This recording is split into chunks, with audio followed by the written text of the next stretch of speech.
Alright, welcome guys.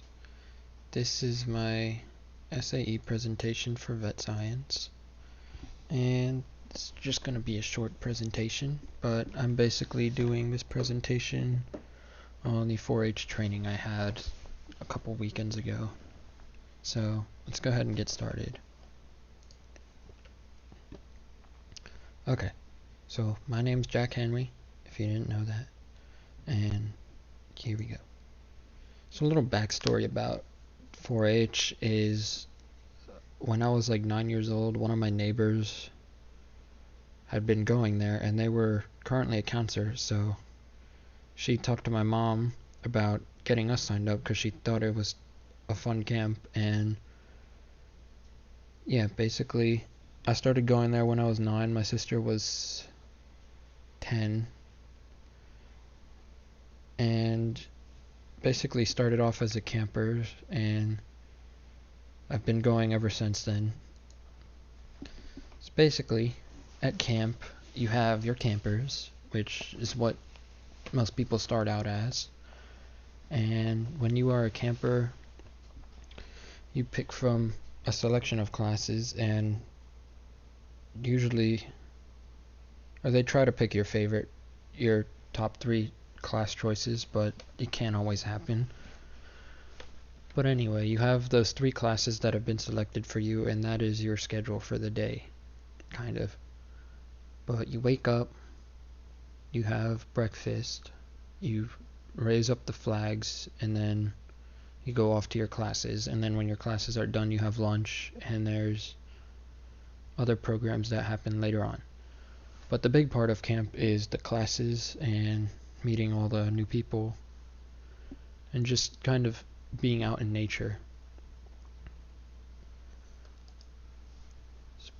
So once you reach the age of 14, you are able to become a counselor, or actually 13, but 14 is like the last, or 13 is the last year you can be a camper, so I'd recommend waiting till 14.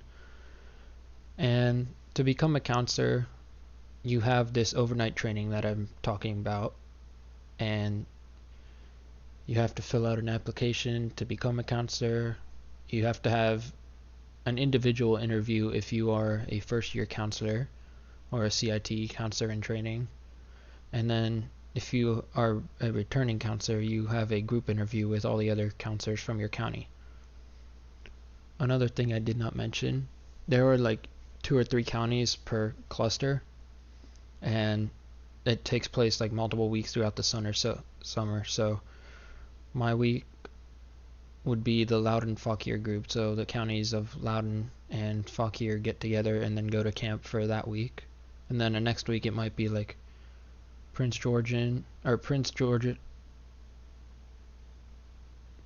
Prince William and Orange County, and so on.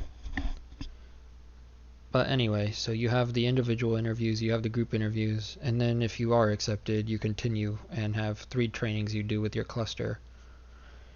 And then you get to the fun part of actually going to camp. So my topic, like I said, is going to be the overnight training I did a few weeks ago.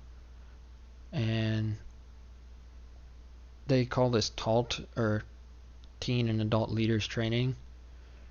And basically you go there 10 a.m. on a Saturday morning out to the campsite in Front Royal, and you start off the day signing in, obviously waiting for everyone else to show up. Then you start these things called workshops, which the workshops are the training portion of the camp, which isn't always the most fun, obviously, because you have to like sit through lessons. But they try to make them as enjoyable as possible and play games and stuff like that.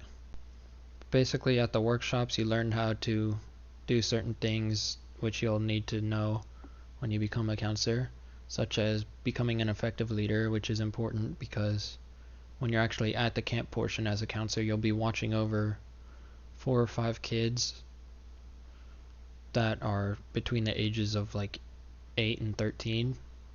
So yeah, you want to know how to be able to actually like handle all them, make sure no one gets hurt, and then along with getting hurt, there's more more workshops about how to deal with certain camp situations, such as if a camper gets homesick, what to do to help them out and get them, like, take their mind off of it. What to do if a camper gets injured. You usually want to report to the staff members because they'll take care of it. And yeah, so the conclusion, basically everything I said, you're learning at the campsite how to become a effective counselor, and make sure that you stay safe and keep everyone, or your campers that you have been assigned, safe, because the parents drop off the campers and are trusting you, someone they've probably never met, to watch over their kids for a week. So you want to know, like, be confident that you can do it. Okay, so I'm going to go back a bit and actually look at some of the pictures I took. So this first picture, as you can see, it's a really beautiful picture. It's of the main campfire circle we use during camp. We have campfire every night, and basically the whole cluster comes in and sits there while they do skits and songs and other fun things like that. Then here is a picture of just the overall site. There's a little more up to the left if you keep following the road, such as like the cafeteria and more of the lodges. This is a picture of one of the lodges. This is one of the boys' lodges for my week that I usually go to, which is on top of that hill. And so yeah, the boys stay in 2 lodges at the top of the hill, and the girls are usually in separate lodges down the hill. And yeah, this is just another picture of, like, people enjoying the campfire and everything. So yeah, that's pretty much it for this presentation. Hope you guys enjoyed, and yeah, thank you for watching.